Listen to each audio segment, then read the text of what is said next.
Gandang gabi po guys. Nag-video po ako ngayong gabi kasi parang pinag-iisipan ko po kung itong mga ibinaba kong succulent dito ay aakyat ko na ulit sa itaas. Kasi parang ang napansin ko simula po nung ibinaba ko sila dito, parang hindi na po sila gumanda. Bago ko po ibaba sila dito, medyo makakapal pa yan, yung lalo yung si Darly Sunshine. Ayan po, oh. Makapal po yan eh. Eh ngayon po parang hindi siya naganda, tapos ang color nila is green na green. So parang hindi siya hiyang dito kasi kunti lang yung nare-receive na araw. Hindi kagaya po sa itaas na naka-open kasi doon as in maaraw. Kahit 11 na 12, maaraw po doon, sobrang liwanag. Hindi kagaya po dito, kaya siguro yun ang feeling ko, kaya hindi sila masyadong gumaganda dito sa baba. Ayan o, ayan po sila o. Tapos ito o, ayan o, sino tong isa? Ayan po sila o. Parang hindi sila masigla dyan. So kaya plano ko po, parang aayusin ko dun sa itaas, sa dati nilang pinaglalagyan. Ibabalik ko na lang po siguro sila doon. Kasi mas gumaganda sila doon eh. Kasi mas nakaka-receive sila ng enough na araw compare po dito sa baba. Eh dito, minsan po parang 8 pa lang wala ng araw. Tapos pag may inilagay pa po akong sinampay dyan sa gate namin, wala na talaga silang nare-receive na araw. So parang mas okay po na doon na lang sila sa itaas.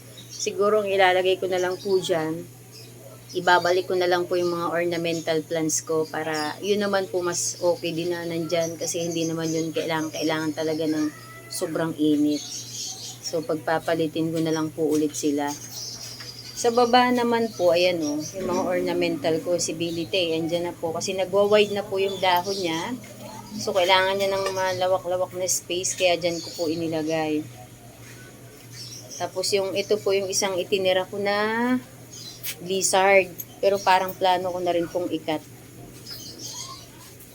Siguro ikakat ko po yan hanggang doon sa mismong pinakapuno para mas magbigay ng baby pa ulit na madami. Tsaka ito po si Billy Tay, hindi siya masyadong mag-go-wide dyan pag ang space nila ay maliit. So kailangan nila talaga malaking space. Tinan mo po, ayan o. Ayan. Tapos ito pong si Seratum. Yan o, nalaki na rin. Bali na panalunan ko po ito sa raffle. Itong si Seratum. So, parang plano ko po, ganun na lang. Ibalik sila sa itaas. Ito naman pong side na to. Ayan, parang wala naman po akong gagalawin dyan. Kasi yung nakalagay po dyan na talaga sila.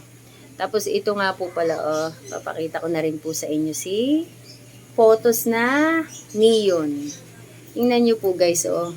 Grabe na talagang ibinigay niyang dahon. Sobrang laki. Tamo po yung kamay ko, oh. Oh. Kasi po, yung kanyang katawan, ito na, oh. Sobrang laki na rin po. Kasi meron siyang kokopol na nagagapangan. Kasi once na ganito na po ang ugat niyan, ayan, dire-diretso na po yan na nagiging giant na siya. Ayan oh, super. Parang ano na siya oh. Oh. Ito ba, ang laki na.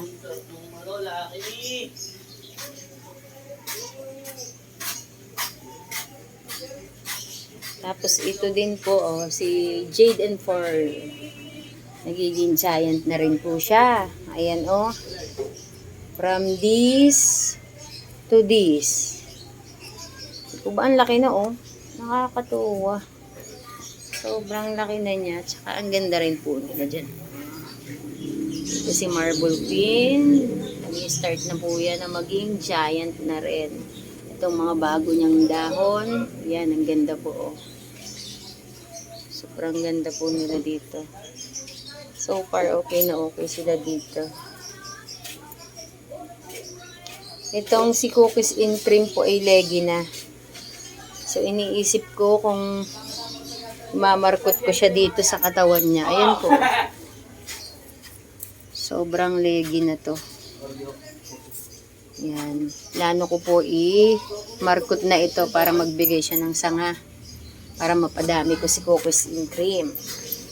Kasi isang puno lang po ito. Tapos dito ko na rin po inilagay si Hoya Kerry Eye na green. Yan, green lang po ang aking meron. Meron pong variegated niyan. Ito. Lumalaki na rin po yung mga dahon niya, oh. Ang laki na rin. Ay, wait, natabunan. Ayan. Sobrang laki na rin, oh. Kasi basta meron po silang kokopol at ano yung ugat nila. Talagang nalaki. Ito, ang ganda po, oh. Ni, half moon na. Si Barley Marks. Ganda. Giging giant na rin po siya. Yan. Itong bagong dahon. Ganda ng variegation. Yan. Sindi yan. May bagong dahon na naman po. Ang ganda ng kulay. So, paano guys? Hanggang dito na lang po ang aking video. Sana po ay nagustuhan nyo. Thank you for watching guys. Bye po!